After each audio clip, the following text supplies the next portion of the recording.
শুরু করছি একটা ক্লাস 10 এর ক্লাস নিয়ে। তো ভিডিওতে পরিষ্কার উল্লেখ করা হয়েছে যে ক্লাস 10 লেসন 7 ক্লাস 10 এর লেসন 7 এ পড়ানো হবে। তো লেসন 7 এ কি পড়ানো হবে? থ্রু টেক্সট বুক সম্বন্ধে পড়ানো হবে। টেক্সট বুক ক্লাস 10 এর লেসন 7 এর এটা একটা পুরাতন বই, পরমাণুর নিউক্লিয়াস। মানে পরমাণুর নিউক্লিয়াসে কি কি ঘটে। প্রত্যেকটা পরমাণুতে একটা করে নিউক্লিয়াস থাকে, এতে কোনো সন্দেহ নাই। প্রত্যেকটা পরমাণুতে। তো এই পরমাণু হলো পদার্থের সবচেয়ে ক্ষুদ্রতম কণা। পরমাণু কি জিনিস? পদার্থের সবচেয়ে ক্ষুদ্রতম কণা। তো এই পরমাণুর ভেতরে আবার 3 রকমের কণা থাকে: প্রোটন, ইলেকট্রন, নিউট্রন। পি থেকে প্রোটন, ই থেকে ইলেকট্রন, নি থেকে নিউট্রন। সংক্ষেপে পেন। পেন মানে কলম। প্রশ্ন হলো যে এই পরমাণুর নিউক্লিয়াস তাহলে কেন পড়তে হবে? পড়তে হবে সেই জন্য যে সব পরমাণুর নিউক্লিয়াস সমান নয়। কেন? যেসব পরমাণুর নিউক্লিয়াসে প্রোটন আর নিউট্রন অল্প অল্প অল্প করে থাকে সেগুলো নিয়ে কোনো সমস্যা নেই, কিন্তু যেগুলোতে অনেক বেশি করে থাকে, যেমন 82টার বেশি যদি প্রোটন থাকে, 82টার বেশি, তাহলে সেসব পরমাণুর ক্ষেত্রে একটা আলাদা ঘটনা দেখা যায়। তো সেসব পরমাণুর ক্ষেত্রে যখন আলাদা ঘটনা দেখা যাবে, সুতরাং সে ঘটনাটা কি? সে ঘটনাটা হলো তেজস্ক্রিয়তা। তো তেজস্ক্রিয়তা কী জিনিস বা সে আলাদা ঘটনা কি? এই যে দেখো, প্রকৃতিতে ইউরেনিয়াম, থোরিয়াম, রেডিয়াম ইত্যাদি ভারী মৌল, মানে যে 82-র বেশি যাদের পরমাণু ক্রমাঙ্ক বা প্রোটন সংখ্যা, তাদের ভারী মৌল পদার্থের পরমাণু নিউক্লিয়াস অস্থায়ী হয়। অস্থায়ী মানে যে টিকে থাকতে পারে না। স্থায়ী মানে যে টিকে থাকতে পারে। তো স্থায়ীর বিপরীত হলো অস্থায়ী। তো এই নিউক্লিয়াসগুলি স্বতঃস্ফূর্তভাবে, মানে আপনি স্বতঃস্ফূর্তভাবে নিজে নিজেই আপনা থেকে যে ঘটনাটা ঘটে, যেমন ভূমিকম্প পৃথিবীর অভ্যন্তরীণ ক্রিয়ার মাধ্যমে ঘটে, কিন্তু আমরা বলি যে প্রাকৃতিকভাবে ঘটে। তো স্বতঃস্ফূর্তভাবে বিভিন্ন ধরনের বিকিরণ করে সুস্থিত হতে চেষ্টা করে, বিভিন্ন ধরনের বিকিরণ করে সুস্থিত হতে চেষ্টা করে। সুস্থিত মানে অস্থায়ী থেকে স্থায়ী হওয়ার চেষ্টা করে, অস্থায়ী থেকে স্থায়ী হওয়ার চেষ্টা করে। প্রশ্ন হলো, এই নিউক্লিয়াসগুলি কি করে একটা বিকিরণ করে? বিকিরণ মানে যে জিনিসটাকে সে বের করে দেবে। আমরা জানি যে সূর্য থেকে যখন আলো আর তাপ আসে, সে বিকিরণ পদ্ধতিতে আসে, মানে অটোমেটিক সূর্য থেকে কোনো মাধ্যম ছাড়াই ছড়িয়ে চলে আসে, কোনো মাধ্যম ছাড়াই। এরপরে কোশ্চেনটা কি, যে এই ধরনের বাহ্যিক চাপ ও রাসায়নিক বিক্রিয়া, তড়িৎ ও চৌম্বক ক্ষেত্র, রাসায়নিক গঠন ইত্যাদির উপর নির্ভর করে না। মানে এটা মনে রাখার বিষয়। তেজস্ক্রিয়তা, মনে করো একটা এমসিকিউ কোশ্চেন দিল, তেজস্ক্রিয়তা নিচের কোন বিষয়ের উপর নির্ভর করে? তো তোমাকে এরকম উত্তর দিয়ে দিল 4টা অপশন: বাহ্যিক চাপ, রাসায়নিক বিক্রিয়া, তড়িৎ ও চৌম্বক ক্ষেত্র, আর 4 নম্বর অপশনে নিউক্লিয়াসে প্রোটন ও নিউট্রনের উপস্থিতি। তাহলে তোমাকে বলে দিতে হবে প্রোটন নিউট্রনের উপস্থিতি কেন। যে এই যে বাহ্যিক চাপ, রাসায়নিক বিক্রিয়া, তড়িৎ ও চৌম্বক ক্ষেত্র, রাসায়নিক গঠন, এদের কোনোটির উপর তেজস্ক্রিয়তা কোনো রকম নির্ভর করে না। তো একে বেকারেল রশ্মি বা তেজস্ক্রিয় বিকিরণ বলে। তো এই ঘটনা বা এই প্রক্রিয়াটাকে তেজস্ক্রিয়তা বলে। তেজস কথার মানে হলো কিছু বিকিরণ করা, কিছু আলো তৈরি হওয়া বা ওখান থেকে আলো বের হওয়া। তো বলে রাখি যে তেজস্ক্রিয়তার যে আলোটা বের হয় সেটা আমরা খালি চোখে দেখতে পারি না, এটা ফটোগ্রাফিক প্লেটের মাধ্যমে বোঝা যায়।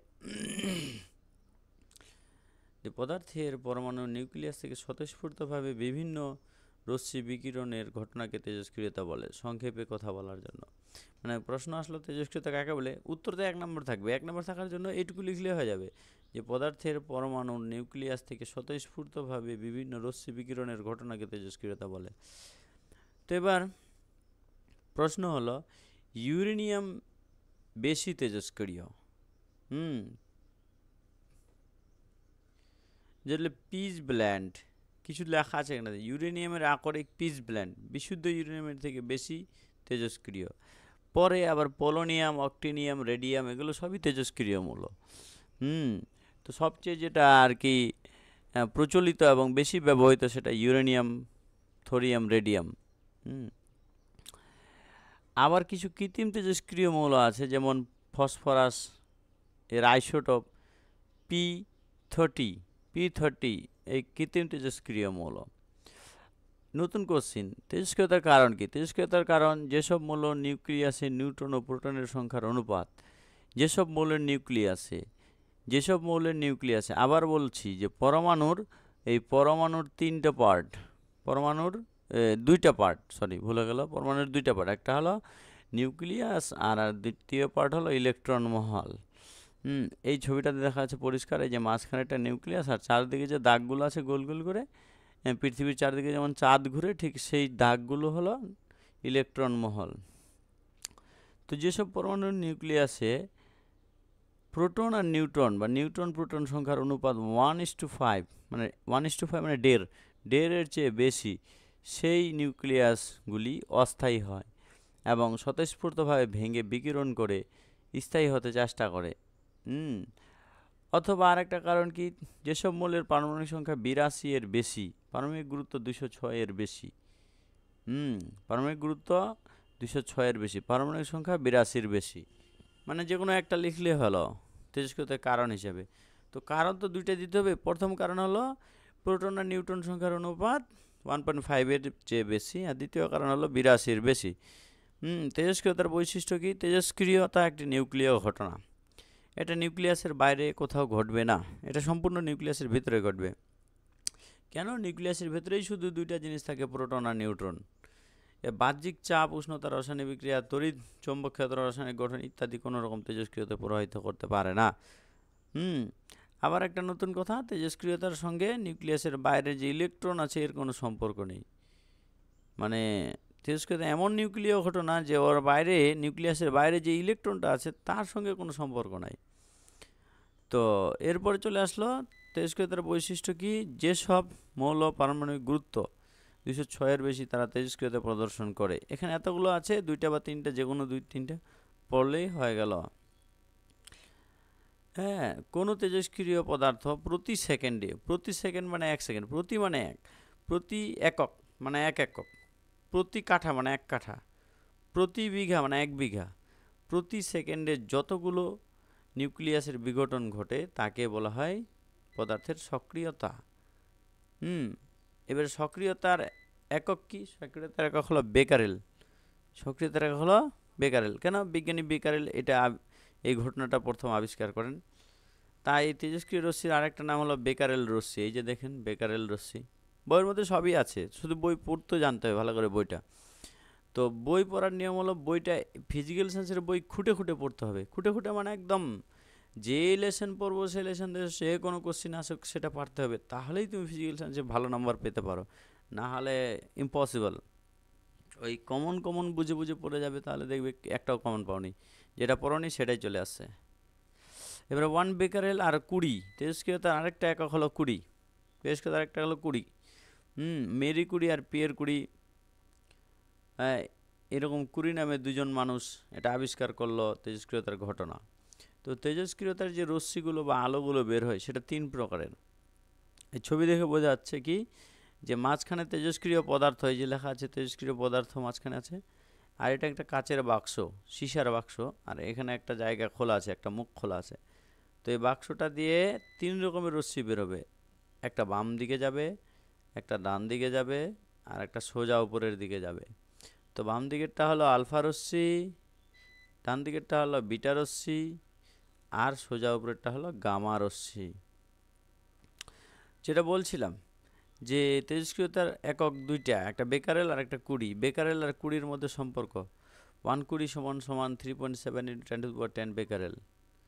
120 = 3.7 × 10⁻10 বেকারেল। এরপরে কোশ্চেন আসলাম, তেজস্ক্রিয় পদার্থ থেকে নির্গত রশ্মির প্রকৃতি।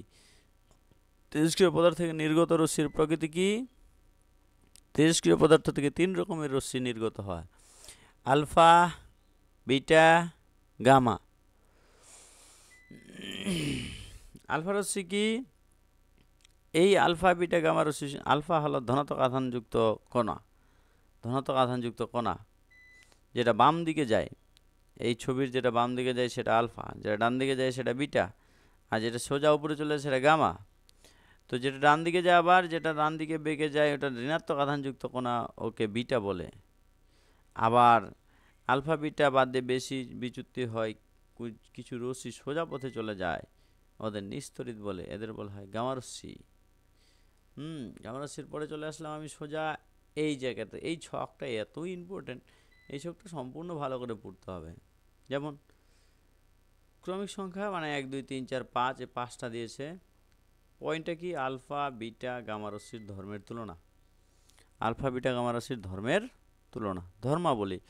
1 নম্বর ধর্ম হলো প্রকৃতি, 2 নম্বর আধান, 3 নম্বর ভর, 4 নম্বর ভেদন ক্ষমতা, 5 নম্বর আয়নন ক্ষমতা। আলফা আলফা কণার ধনাত্মক আধানযুক্ত হিলিয়াম নিউক্লিয়াসের স্রোত, ধনাত্মক হিলিয়াম নিউক্লিয়াসের স্রোত, এটা আলফা কণা। এই যে আলফা লেখা আছে, বিটা লেখা আছে, গামা লেখা আছে, এটা প্রত্যেকটা বই আছে, প্রান্তিকের সমস্ত বইয়ে এই পার্থক্য দেয়। ছায়ার বইও আছে, শুধু ভাষার একটু পার্থক্য আছে। তোমরা সুন্দর করে পড়ার চেষ্টা করো, টেক্সট বুক ভালো করে পড়ার চেষ্টা করো। আলফা বিটা গামা ধনাত্মক আধানযুক্ত হিলিয়াম নিউক্লিয়াসের স্রোত, এটা হলো আলফা কণা। স্রোত মানে হলো একটা বাহন, কি ওদিকে বয়ে যায়। যেমন জলের স্রোত, জল একদিকে বয়ে চলে যাচ্ছে, জল সবসময় ডাঙ্গা থেকে খালের দিকে বয়ে যায়, এটা জলের স্রোত। পাহাড় থেকে নদীর স্রোত নেমে আসে, এটা হলো স্রোত। ঠিক আলফা কণা হলো এই ধনাত্মক আধানযুক্ত হিলিয়াম নিউক্লিয়াসের স্রোত, মানে হিলিয়াম নিউক্লিয়াসগুলো অনেকগুলো কোটি কোটি হিলিয়াম নিউক্লিয়াস পরপর স্রোতের মতো বয়ে চলে যায়। এরপর যে বিটা, বিটা কি জিনিস? ঋণাত্মক আধানযুক্ত বা ঋণাত্মক তড়িৎগ্রস্ত উচ্চ শক্তি সম্পন্ন ইলেকট্রন কণার স্রোত। তো বিটা কণা হলো ইলেকট্রন কণার স্রোত, উচ্চ শক্তি সম্পন্ন। গামা রশ্মি হলো উচ্চ শক্তি সম্পন্ন তড়িৎচুম্বকীয় তরঙ্গ। এই গামা রশ্মি হলো তড়িৎচুম্বকীয় তরঙ্গ, এটা মনে রাখতে হবে। উচ্চ শক্তি সম্পন্ন, আবার ছোটো মোটো শক্তি না, উচ্চ শক্তি মানে অনেক শক্তি সম্পন্ন তড়িৎচুম্বকীয় তরঙ্গ। এবার দেখি আধান। আলফা কণার আধান হলো ধনাত্মক, বিটা কণার আধান হলো ঋণাত্মক, আর গামা কণার কোনো আধান নেই, নিস্তরিত। নিস্তরিত মানে কোনো তড়িৎ আধান নাই। ভর, আলফা কণার ভর 6.64 10⁻27 কেজি, বিটা কণার ভর 9.1 × 10⁻, সম্পূর্ণ বোঝা যাচ্ছে না, 33 বা 35 হবে কেজি। আর গামা রশ্মির কোনো ভর নেই। এখানে এই যে গামা রশ্মির কোনো ভর নেই কথা বলেছে, মানে গামা রশ্মি এত হালকা যে ফোটন পার্টিকেলের মতো, মানে সূর্যের যে আলো আসে আলোর মতো হালকা, তাহলে এখানে আর ভর মাপার কোনো মানে সম্ভাবনা নেই। তবে আমি মনে করি পার্সোনালি যে আলোরও ভর আছে, গামা রশ্মিরও ভর আছে। এরপর চলে আসি যে ভেদন ক্ষমতা। আলফা কণার ভেদন ক্ষমতা সবচেয়ে কম, 3 থেকে 8 সেন্টিমিটারের যে কোনো দেওয়াল বা কাচের দেওয়াল বা আর কোনো কিছু এটা ভেদ করে যেতে পারবে, মানে এই পার ওই পার দেখা যেতে পারে। এরপর বিটা কণার ভর হলো বিটা কণার ভেদন ক্ষমতা হলো বায়ুতে অনেক বেশি, মানে কয়েক মিটার মানে ধরুন একটা ঘরের দেওয়াল হয় 3 থেকে 4 মিটার হয়, আর কোনো একটা যে ব্রিজের পিলার হয় সেগুলো মনে করো 3 থেকে 4 মিটার বা 5 মিটার হয় চওড়া। মানে 4 5 10 মিটার পর্যন্ত মনে করো এটা যেতে পারে, কয়েক মিটার পর্যন্ত ভেদ করে যেতে পারবে বিটা কণা। আর গামা রশ্মি অনেক বেশি, বায়ুতে কয়েকশো মিটার মানে বোঝা গেল যে 1 মিটার 2 মিটার, কয়েকশো, 800 মিটার, 1000 মিটার, 1000 মিটার। হ্যাঁ, তোমরা ছোটোবেলায় তো 100 মিটার 200 মিটারের দৌড় করেছো, 100 মিটার 200 মিটার 500 মিটার 400 মিটার এই রকম মিটার হিসেবে, যে অতদূর পর্যন্ত গামা রশ্মি ভেদ করে নিয়ে যেতে পারে। এরপরে ধর্মাবলী হলো আয়নায়ন ক্ষমতা। আলফা কণার আয়নায়ন ক্ষমতা সবচেয়ে বেশি। মনে রাখো ভেদন ক্ষমতা আয়নায়ন ক্ষমতা পরপর উল্টা। আলফা কণার আয়নায়ন ক্ষমতা সর্বোচ্চ, মানে অনেক বেশি, গামার তুলনায় প্রায়, মানে গামা রশ্মির আয়নায়ন ক্ষমতা হলো সামান্য, ওর তুলনায় প্রায় 10,000 গুণ। বিটা কণার আয়নায়ন ক্ষমতা হলো মাঝারি, গামার তুলনায় প্রায় 100 গুণ। আর গামা রশ্মির আয়নায়ন ক্ষমতা হলো সামান্য। তো আজকের টপিক এ পর্যন্ত শেষ, এখান থেকে ক্লাস শেষ। এরপরে নতুন একটা টপিক দেওয়া হবে, নতুন ক্লাসে করানো হবে।